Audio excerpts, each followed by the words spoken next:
సార్వత్రిక ఎన్నికల సమరం చివరి దశకు చేరుకుంది. జిల్లాలో వైఎస్ఆర్ కాంగ్రెస్ పార్టీ, తెలుగుదేశం, బీజేపీ, జనసేన కూటమి అభ్యర్థుల ప్రచార హోరు జోరుగా సాగుతోంది. ఈ నెల 13న ఓటరు దేవుడు తన ఓటుతో ఎవరిని కటాక్షిస్తారో, ఎవరిని తిరస్కరిస్తారో, పోటీలో ఉన్న అభ్యర్థులు మాత్రం తమ అదృష్టాన్ని పరీక్షించుకునేందుకు ఓటరు దేవుళ్లను ప్రసన్నం చేసుకునేందుకు శ్రమిస్తున్నారు. ఈ క్రమంలో పోటీల్లో ఉన్న అభ్యర్థులు తమ అంతరంగాన్ని జేకేసీతో పంచుకున్నారు.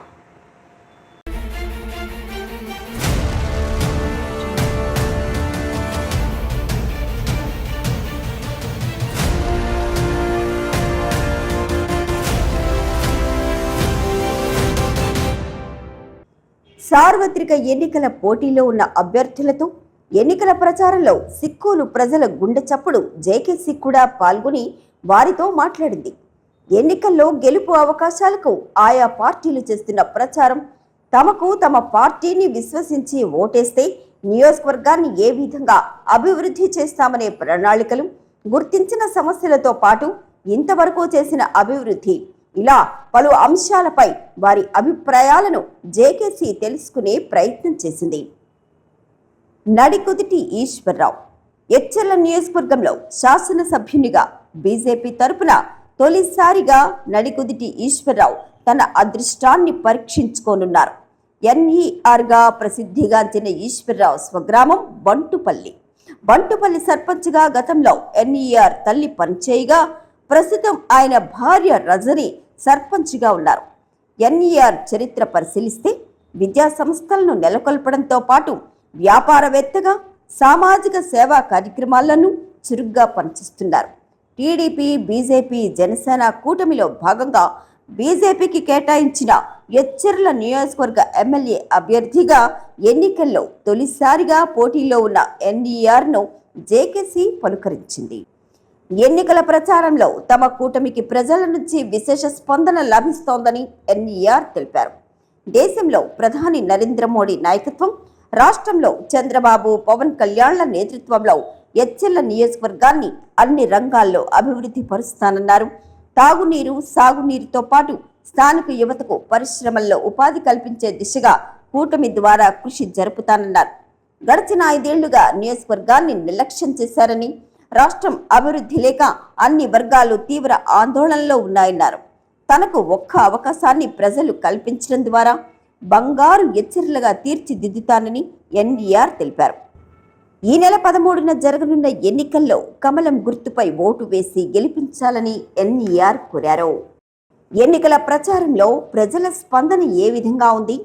చాలా బాగుందండి. ఎన్డీఏ కూటమి అభ్యర్థిగా భారతీయ జనతా పార్టీ నుంచి కమలం గుర్తుపై పోటీ చేస్తున్న నన్ను ఎచ్చెర్ల నియోజకవర్గం ప్రజలందరూ కూడా స్వాగతం చెప్తున్నారు. అందరూ కూడా సంతోషంగా స్వాగతం చెప్తున్నారు.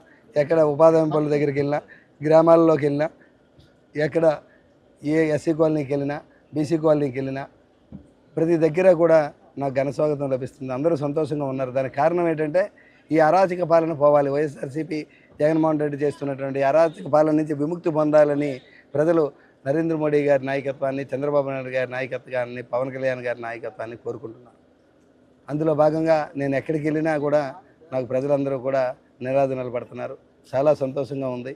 అందరి కోరిక ఒకటే, చంద్రబాబు నాయుడు గారు ముఖ్యమంత్రి అవ్వాలి. మళ్ళీ మనకి అందరికీ సంక్షేమం అభివృద్ధి జరుగుతుందని ప్రగాఢ నమ్మకంతో ఉన్నారు అందరూ. చంద్రబాబు నాయుడు గారి మీద ఇన్ని సంవత్సరాల్లో ఇంత నమ్మకం ఆయన మీద ఎప్పుడు కూడా ప్రజలంతా నమ్మకంగా, ఎప్పుడు నమ్మకం ఉన్నా కానీ ఎప్పుడు ఎంత తొందరగా ఆయన మళ్ళీ ముఖ్యమంత్రి పీఠం మీద చూడాలని ప్రజలందరూ ఎదురు చూస్తున్నారు. అటువంటి సమయంలో చాలా ఆదరణగా ఉందండి. మీ నియోజకవర్గంలో అభివృద్ధి ఏం జరిగింది? సార్, నా లక్ష్యం ఒకటే. నేను ఎచ్చెర్ల నియోజకవర్గాన్ని ఎమ్మెల్యే కావాలని కోరుకుంటున్నది ఏంటంటే, నేను మనకి సాగునీరు, తాగునీరు, ఉపాధి, ఈ 3 నా ప్రధాన లక్ష్యాలు. సాగునీరు, ఇప్పుడు మనకి ఎచ్చెర్లలో నారాయణపురం కాలువ ఉంది. పూడికలు తీయక నీరు రావడం లేదు కదా 5-6 సంవత్సరాలుగా. దీన్ని బాగు చేయించి పూడికలు తీపించి నీరు ఇవ్వాలి. మండలం పూర్తిగా 2 పంటలు పండుతాయి. అలాగే తోటపల్లి కాలువ ఉంది, రణస్థలం లావేరు మండల తోటపల్లి కాలువ. అది కూడా పూడికలు తీయలేక ఈ 5 సంవత్సరాల నుంచి నీరు రావటం లేదు. దానికి కూడా పూడికలు తీసి మెయింటెనెన్స్ చేపించి చివరికంటూ నీరు ఇస్తే అక్కడ కూడా 2 పంటలు పండుతాయి. ఎప్పుడో 35 సంవత్సరాల క్రితం మడ్డువలస కాలువ నిర్మాణం జీసగడం వరకు వచ్చి ఆగిపోయింది. ఆ తర్వాత దాన్ని మన బుడుమూరు పెద్ద చెరువులో మినీ రిజర్వాయర్ కట్టించాలి యాక్చువల్ డిపిఆర్ ప్రకారం. కానీ ఇప్పటివరకు పని జరగల. 30 సంవత్సరాల నుంచి అక్కడే అయిపోయింది. దానికి ఏవో టెక్నికల్ ప్రాబ్లమ్ చెప్తున్నారు, లోతు అయిపోయింది. అక్కడి నుంచి అవసరమైతే ఎత్తిపోతల పథకం పెట్టైనా ఆ నీటిని జీసేయడం దగ్గర నుంచి మనం ఆ నీటిని బుడుమూరు పెద్ద చెరువుకి తీసుకొచ్చి మినీ రిజర్వాయర్ కట్టిస్తే అవతల తోటపల్లి కాలువలో మిగిలిన నీరు కూడా ఆ రిజర్వాయర్కే వస్తే మనకి లావేరు, ఎచ్చెర్ల మండలాలకి పూర్తిగా సాగునీరు, తాగునీటి సమస్య పూర్తిగా పూర్తవుతుంది. అదే సమయంలో ఇక్కడ మన నాగావళి పక్కన ఉన్నటువంటి తోటపాలెం ఉంది. ఈ పరిసర ప్రాంతాలన్నీ కూడా పక్కనే నాగావళిలో నీరున్న ఇలా ఇక్కడ మంచినీళ్ళు రావు. ఒక 500-600 అడుగులు వెళ్తే కానీ మంచినీళ్ళు రాని పరిస్థితి. అక్కడ మనకి ఎప్పటి నుంచో అది కూడా దశాబ్దాల కాలంగా వేచి చూస్తున్నారు. అక్కడ కూడా ఎత్తిపోతల పథకం పెట్టి తాగునీరుకి మినీ రిజర్వాయర్ కట్టించి ఎచ్చెర్ల మండలానికి పూర్తిగా తాగునీరు ఇవ్వాలి. ఇది నా ప్రధాన లక్ష్యం, సాగునీరు, తాగునీరు. అదేవిధంగా ఇప్పుడు నిరుద్యోగులు పిల్లలు చదువుకున్న పిల్లలు చాలామంది వెయిట్ చేస్తున్నారు. రేపు చంద్రబాబు నాయుడు గారు మొదటి సంతకంతో 20 లక్షల ఉద్యోగాలు డిఎస్సి ద్వారా తీస్తుంటే ఆ ఉద్యోగాలు చాలామందికి వస్తాయి. ఇంకా రాని వాళ్ళందరికీ మనకి రణస్థలం ఏరియాలో ఇండస్ట్రియల్ ఎస్టేట్ ఉంది, ఫార్మాన్యూటికల్ హబ్స్ ఉన్నాయి. ఇంకా భవిష్యత్తులో చంద్రబాబు నాయుడు గారు ముఖ్యమంత్రి అయిన వెంటనే ఇంకా చాలా కంపెనీలు రెడీగా ఉన్నాయి ఇక్కడికి ఆంధ్రప్రదేశ్ రావడానికి, మళ్ళీ ఇక్కడ పెట్టుబడులు పెట్టడానికి చాలా కంపెనీలు వస్తాయి. అలాగే రణస్థలంలో న్యూక్లియర్ పవర్ ప్రాజెక్ట్ ఉంది. అది స్టార్ట్ అయితే ఓన్లీ కన్స్ట్రక్షన్లోనే ఒక 10,000 ఉద్యోగాలు అవసరం ఉంటాయి. అవన్నీ కేంద్ర ప్రభుత్వ సంస్థలు. ఇప్పుడు నేను భారతీయ జనతా పార్టీ ఎమ్మెల్యేగా ఉంటాను బట్టి కేంద్రంతో నాకు అనుసంధానం ఉంటుంది కాబట్టి కేంద్ర మంత్రులతో మాట్లాడి అవసరమైన విధంగా నేను మన ప్రాజెక్టులు పూర్తి చేసుకోవడానికి, మనకి కావాల్సిన రోడ్లు గట్రా వేయించుకోవడానికి, కాలువలు కట్టించుకోవడానికి, మంచినీరు అక్కజిల్లందరికీ 6 మాసాల్లోగా మంచినీరు ఇస్తానని చెప్తున్నాను. ఆ మంచినీరు ఇవ్వడానికి ఈ ప్రాజెక్టులన్నీ పూర్తి చేయాల్సింది. సాగునీరు, తాగునీరు 2 ప్రాజెక్టులు పూర్తి చేయాలి. అదే సమయంలో మన పిల్లలందరికీ కూడా మన దగ్గర మన నియోజకవర్గంలో ఉన్న కంపెనీల్లోనే వాళ్ళకి ఉద్యోగ అవకాశాలు ఎన్ని దొరికితే అన్నీ మన నియోజకవర్గం పిల్లలకి ఇవ్వాలని ఫ్యాక్టరీలతో మాట్లాడి, మనకి అవసరం అనుకుంటే ఎవరికైనా స్కిల్స్ కావాలి, ఇంకా స్కిల్ డెవలప్మెంట్ కావాలంటే కేంద్ర ప్రభుత్వ సహాయంతో స్కిల్ డెవలప్మెంట్ సెంటర్ ఒకటి ఏర్పాటు చేసుకుని వాళ్ళకి ట్రైనింగ్ ఇచ్చి మన పిల్లలందరినీ కూడా వచ్చే 5 సంవత్సరాల్లో ఎవరిని ఖాళీగా ఉంచకుండా ఉపాధి, ఉద్యోగం ఏదో ఒకటి వాళ్ళ కాళ్ళ మీద వాళ్ళు నిలబడేటట్టు చేస్తాను. నా ప్రధాన లక్ష్యం, నేను ఎమ్మెల్యేగా 5 సంవత్సరాల్లో సాగునీరు పూర్తిగా రైతులకు 2 పంటలకు ఇవ్వాలి, అక్కజల్లు బయటికి రాకుండా తాగునీరు ఇవ్వాలి, వాళ్ళ ఇంటికే తాగునీరు ఇవ్వాలి, పిల్లలందరికీ ఉద్యోగం, ఉపాధి అవకాశాలు కల్పించాలి. ఈ 3 నా ప్రధాన అంశాలు. మీరు గుర్తించిన సమస్యలు, వాటి పరిష్కారానికి ప్రణాళిక ఏంటి? అభివృద్ధి చెందడానికి ఏముంది? ఉన్న అభివృద్ధి 2014 నుంచి 2019 వరకు హాయిగా ఉన్నారు. ట్రిపుల్ వచ్చింది, అవతల ఫ్యాక్టరీలు వచ్చాయి, అందరూ ఉద్యోగాలు చేసుకున్నారు, హాయిగా 2 పంటలు అన్ని కాలువలు అంటూ కూడా నీరు వచ్చింది. తోటపిల్ల కాలువకి 230 కోట్లు చంద్రబాబు నాయుడు గారు పిల్ల కాలువలు తవ్వించి చెరువులు నింపితే రణస్థలం, లావేరు మండలాలు పూర్తిగా అలాగే జీసేయడం వరకు కూడా సాగునీరు వచ్చింది. అలాగే తాగునీరు మనకు ఉన్నంతలో చంద్రబాబు నాయుడు గారు ఏవో కుళాయి లేపించామో అప్పుడు కుళాయిలే, కానీ ఇప్పుడు జలజీవన్ మిషన్ కింద 5,000 కోట్లు రిలీజ్ చేశారు ప్రధానమంత్రి గారు. ఒక్క కుళాయి ఎక్కడా లేదు. కొన్ని గ్రామాల్లో అనేది దారుణం చేశారు. ఏంటంటే ఉన్న సిమెంట్ రోడ్లు జేసీబీలు పెట్టి తవ్వేశారు అటు ఇటు. సిమెంట్ రోడ్లు లేదు, మా తోవ నడకు, ఎక్కడైనా సిమెంట్ రోడ్లు తవ్వేసి కట్ చేసుకొని పైపులు వేసుకుంటారు. దానికోసం ఏకం జేసీబీలతోనే తవ్వించేసి మహాదారుణం చేశారు. పైపులు వేశారు, ఎక్కడ ట్యాంక్ లేదు, నీరు కట్టడానికి ట్యాంక్ లేదు, వాటికి వాటర్ కనెక్షన్ ఇవ్వలేదు, ఒక్క చుక్క నీరు ఈ రోజు వరకు ఇవ్వలేదు. ఆ డబ్బు పూర్తిగా ప్రొక్యూర్మెంట్ అవ్వట్లేదు, కాంట్రాక్టులు డబ్బు ఇవ్వలేదు. దాంతో ఆ ప్రాజెక్టులకు అయిపోయింది. ఈరోజు రైతులకి, పేదలకి ఉపాధి బియ్యం కోటా ద్వారా వచ్చిన బియ్యాన్ని కూడా ఆపేశాడు జగన్మోహన్ రెడ్డి. కేంద్ర ప్రభుత్వం నరేంద్ర మోడీ గారు కోటా మనకి కరోనా సమయంలో ఇచ్చిన బియ్యమే ఇస్తుంటే వాళ్ళు ఇస్తున్నారు కదా, నేను మరింతకి ఇవ్వడం ఇదే అవకాశం అని చెప్పేసి పేదలకి తిండికి వచ్చే బియ్యాన్ని కూడా ఆపేసి రాజకీయం చేస్తున్నారు. అంత దారుణం ఎక్కడ చూడదు. ఈరోజు మద్యపాన నిషేధం చేస్తామన్నాడు. ఏమైంది? 5 సంవత్సరాలు మద్యపాన నిషేధం పోయి 5 సంవత్సరాలు పూర్తి అయిపోయింది. బెల్ట్ షాపులు వచ్చాయి. ఈరోజు 130 రూపాయలను కోట 280 రూపాయలు చేయింది. పేదోడు 300 రూపాయలు సంపాదించి 280 రూపాయలు క్వార్టర్కి ఇచ్చేస్తే భార్య పిల్లలకి ఏం పెడతాడు? ఆర్థిక మాంద్యం ఏర్పడింది. ఉప్పు రేట్లు పెరిగిపోయి, ఆ సామాన్యుడి ఆదాయం తగ్గిపోయింది, ధరలు పెరిగిపోయి. ఇంత దారుణమైన పరిపాలన స్వతంత్రం వచ్చిన 76 సంవత్సరాల్లో ఎక్కడ చూడలేదు. 8 లక్షల కోట్లు అప్పు చేశాడు. ఈ అప్పు అంతా ఎవరు తీరుస్తారు? చాలా దారుణమైన పరిపాలన. అందుకే సామాన్యులకు కూడా అర్థమైంది జగన్మోహన్ రెడ్డి చేస్తున్న పరిపాలన ఎలాగుంది. పేదోడు నోటి దగ్గర కూడిని తీసేస్తుంటే అర్థం కాదండి. అటువంటి పరిపాలన ఇప్పటివరకు ఏ ముఖ్యమంత్రి ఎవరు కూడా చేయలేనటువంటి దుష్పరిపాలన చేస్తున్నాడు. ఇతను చరమగీతం పాడాలి. వచ్చే 13వ తారీఖుతోని ఇతని ప్రభుత్వాన్ని కూలదోయాలని ప్రజలందరూ సిద్ధంగా ఉన్నారు.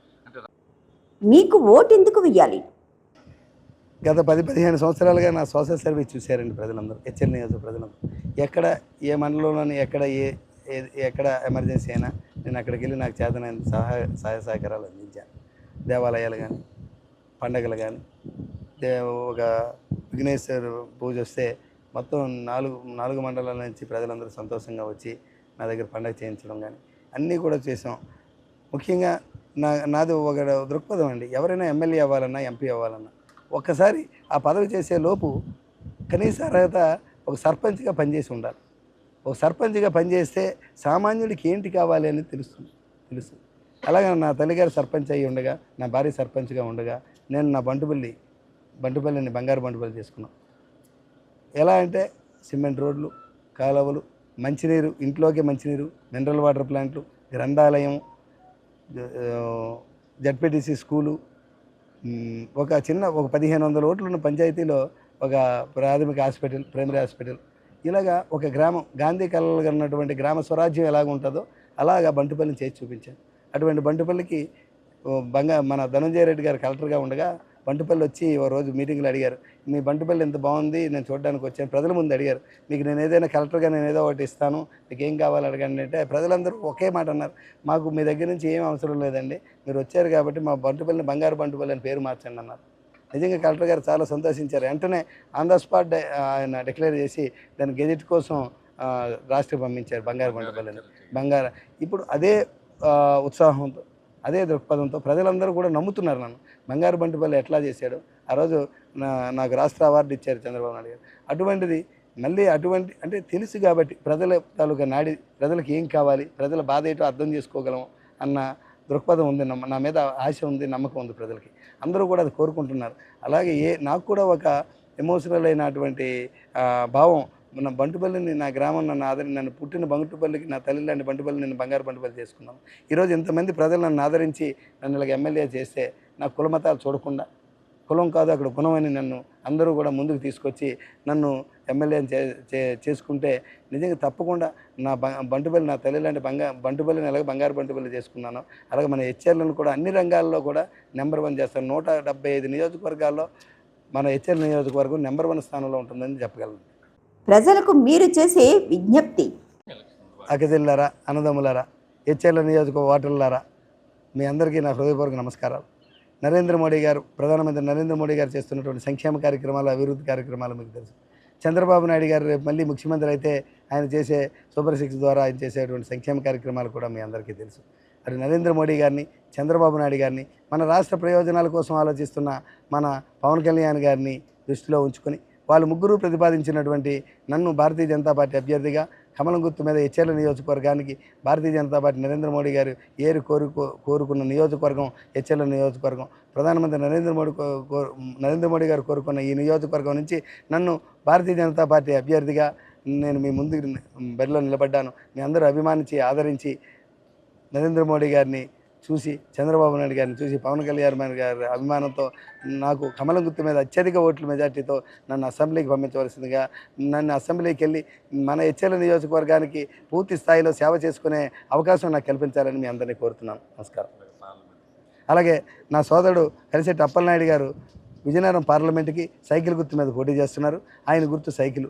ఆయనకి కూడా అత్యధిక ఓట్లు సైకిల్ గుర్తు మీద వేసి ఆయన్ని పార్లమెంటుకి పంపించవలసిందిగా కోరుకుంటూ, ఈసారి నా నినాదం 3వసారి మోడీ, కేంద్రంలో 3వసారి మోడీ, హెచ్ఆర్లో మొదటిసారి ఎన్ఈఆర్. జై శ్రీరామ్.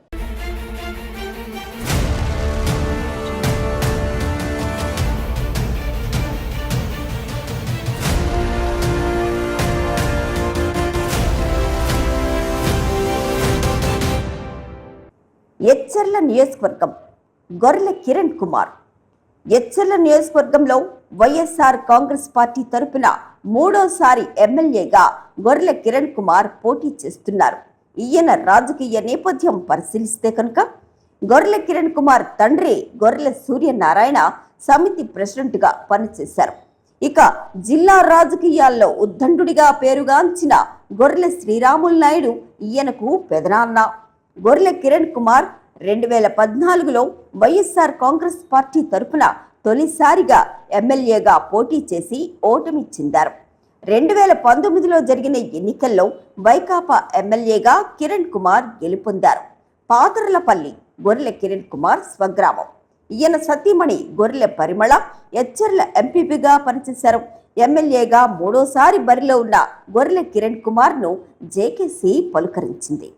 ముఖ్యమంత్రి జగన్మోహన్ రెడ్డి 5 ఏళ్ల పాటు సంక్షేమ ఫలాలతో పాటు పేద ప్రజలందరికీ అండగా నిలిచిన వైఎస్ఆర్ కాంగ్రెస్ పార్టీకి మరోమారు ఘన విజయం లభిస్తుందని కిరణ్ కుమార్ ధీమా వ్యక్తం చేశారు. జిల్లాలోని ఎవ్వరూ చేయని విధంగా ఆపదలో ఉన్న పేదలను ఆదుకునేందుకు ముఖ్యమంత్రి సహాయ నిధి ద్వారా అత్యధిక నిధులు తెచ్చి బాధితులకు అండగా నిలిచానన్నారు. ఈ 5 ఏళ్లలో తాగునీరు, సాగునీరుతో పాటు యువతకు ఉపాధి అందించేందుకు తాను కృషి చేశానని, అయితే మిగిలిన మరికొన్ని శాశ్వత అభివృద్ధి పనులు నిర్వహించేందుకు మరోమారు తనకు అవకాశం కల్పించి జగన్మోహన్ రెడ్డిని ముఖ్యమంత్రిగా గెలిపించాలని ప్రజలను అభ్యర్థించారు. ఈ నెల 13న జరగనున్న ఎన్నికల్లో ఫ్యాన్ గుర్తుపై ఓటు వేసి గెలిపించాలని కిరణ్ కుమార్ కోరారు. ఎన్నికల ప్రచారంలో ప్రజల స్పందన ఏ విధంగా ఉంది? సంక్షేమ పథకం ప్రజలందరికీ తెలుసు.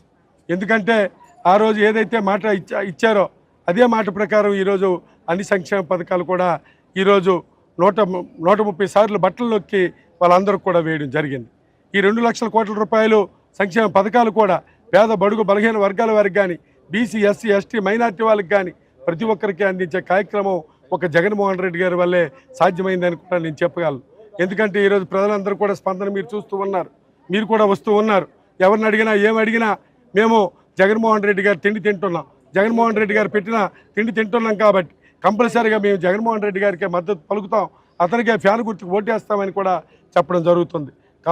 కాబట్టి రానున్న ఎన్నికల్లో కంపల్సరీగా జగన్మోహన్ రెడ్డి గారు 175కి 175 గెలిచి తప్పనిసరిగా మళ్ళీ జగన్మోహన్ రెడ్డి గారు అన్ని సంక్షేమ పథకాలు ప్రజలకు అందిస్తారని కోరుకుంటూ. మీ నియోజకవర్గంలో అభివృద్ధి ఏం జరిగింది?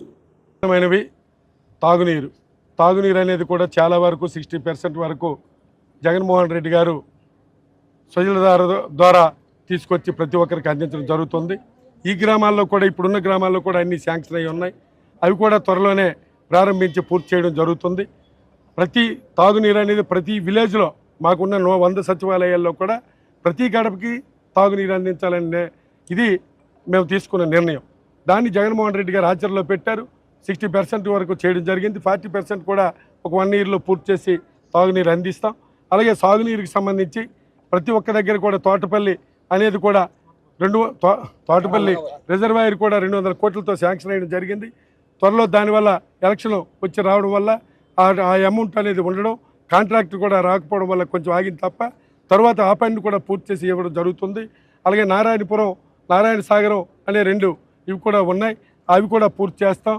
అలాగే ఇక్కడున్న మన పొన్నాడికి సంబంధించి ఇక్కడ తోటపాలెం దగ్గర ఎత్తిపోతల పథకాన్ని పెట్టి దాని ద్వారా నీరు అందించే కార్యక్రమం కూడా చేయడం జరుగుతుంది. అలాగే ప్రతి ఒక్క కార్యక్రమం, అలాగే మడ్డు వలస నీరు ద్వారా, అలాగే సిగడా మండలానికి కానీ ఇలాగే ఎచ్చెర్ల మండలానికి సంబంధించిన నీరును కూడా తీసుకొచ్చి 27 కోట్లు ఆల్రెడీ శాంక్షన్ అయ్యి ఉంది. కొన్ని పనుల వరకు జరిగాయి, మిగతా పనులు కూడా పూర్తి చేసి వాళ్ళకి అందించే కార్యక్రమం కూడా చేస్తామని కూడా తెలియపరుస్తుంది. మీరు గుర్తించిన సమస్యలు, వాటి పరిష్కారానికి ప్రణాళిక ఏంటి? ఈరోజు అన్ని నియోజకవర్గాల కంటే ఎచ్చెర్ల నియోజకవర్గంలో 4 కోట్ల రూపాయలు ప్రతి పేదవాడికి, బడుగు బలహీన వర్గాల వారికి ఈ సీఎం రిలీఫ్ ఫండ్ అనేది ఇప్పించడం జరిగింది. ఎందుకు అని అంటే మేము ప్రతి క్షణం దానిపై ఉండి ఎవరికైనా ఇబ్బంది ఉంటే ఆ గ్రామాల్లో ప్రతి ఒక్క మా నాయకులకు చెప్పడం, నాయకులందరూ కూడా సీఎం రిలీఫ్ ఫండ్ అనేది ఇస్తే వాళ్ళు పేద ప్రజలకి వాళ్ళ ద్వారా న్యాయం చేసే విధంగా చేయాలని ఒక ఆలోచనతో ప్రతి నాయకుడికి చెప్పడం, వాళ్ళ అప్లికేషన్లు తీసుకొని రావడం, వెంటనే దాన్ని సీఎం గారికి మేము డైరెక్ట్గా అక్కడ ఉన్న ఆఫీసర్ గారికి మేము అందించడం, అతను వెంటనే స్క్రూటినీ చేసి వెంటనే మాకు చెక్కులు అందించే కార్యక్రమం కూడా జరిగింది. దగ్గర లాస్ట్కి కొంతమందికి అయితే 20-30 లక్షలు కూడా ఎక్కడ దీని ద్వారా కూడా చేయడం జరిగింది. అమౌంట్గా పరంగా కూడా 10 లక్షలు 15 లక్షల వరకు కూడా అమౌంట్లు కూడా చాలామందికి ఇప్పించే కార్యక్రమం జరిగింది. అంటే ఈ 4 కోట్ల రూపాయలు ప్రజల గురించి అక్కడ పార్టీలు చూడలేదు. మేము పార్టీలకు అతీతంగా ఏ పేదవాడు వచ్చినా, వాడికి అవకాశం వచ్చినా పార్టీలకు అతీతంగా జగన్మోహన్ రెడ్డి గారు ఏ విధంగా అయితే చేస్తున్నారో ఆ విధంగా చేయమనడం వల్లనే ఈరోజు ప్రతి ఒక్కరికి 4 కోట్ల రూపాయలు సీఎం గారి జగన్ గారి ద్వారా మేము అందించడం జరిగిందని కూడా తెలియపరుస్తాం. మీకు ఓటు ఎందుకు వేయాలి? అంతరార్థం వినాదం కాదు, ఇది జరుగుతున్న నష్టం, బీసీలకు జరుగుతున్న నష్టం. ఇందులో బీసీలు అంటే అన్ని సామాజిక వర్గాల వారు ఉన్నారు. అన్ని సామాజిక వర్గాలకి చాలామంది 98% సామాజిక వర్గాలకు సంబంధించిన వ్యక్తులు ఈ రాష్ట్రంలో ఉన్నారు.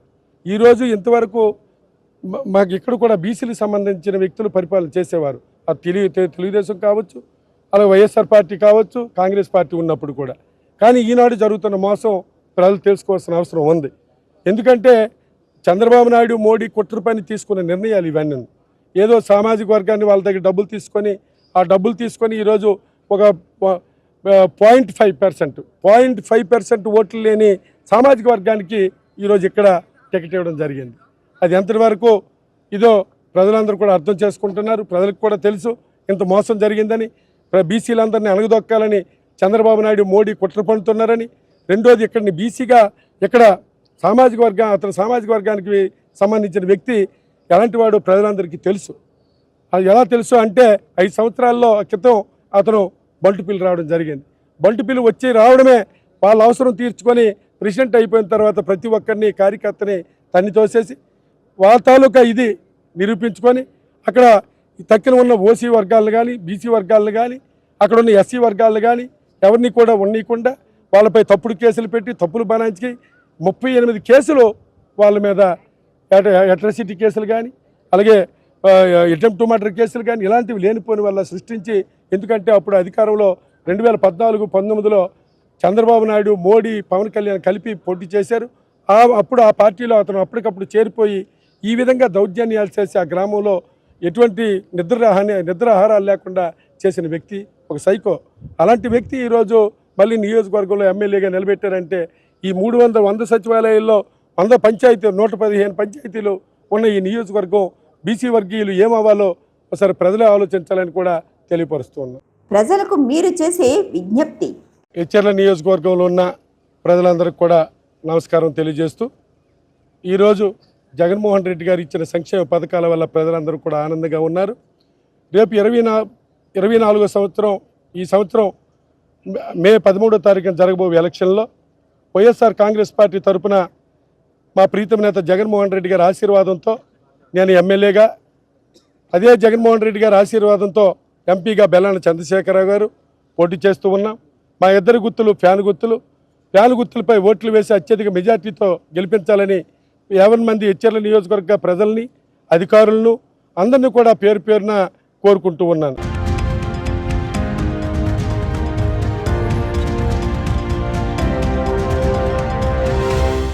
Please subscribe, like, share and comment on JKC Media.